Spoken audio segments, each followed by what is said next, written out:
Hello guys, good morning. Ito, harvest naman tayo ng gulay dito sa backyard ng bahay.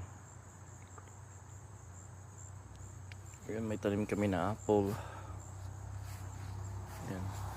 Pwede na harvestin kasi ano na, hinog na siya. Kulay red na.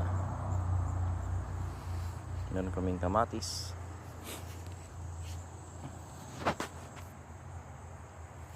Ayan, kangkong. Kalabasa. Yan. Ang daming bunga. 3. Tapos meron pa kaming melon. Yan. Yan, si Mrs. nagtanim yan. Pag summer, nagtatanim kami ng mga gulay, mga prutas. 3 months lang yung summer dito sa Canada. Kaya yan, nag-i-enjoy ng magtanim.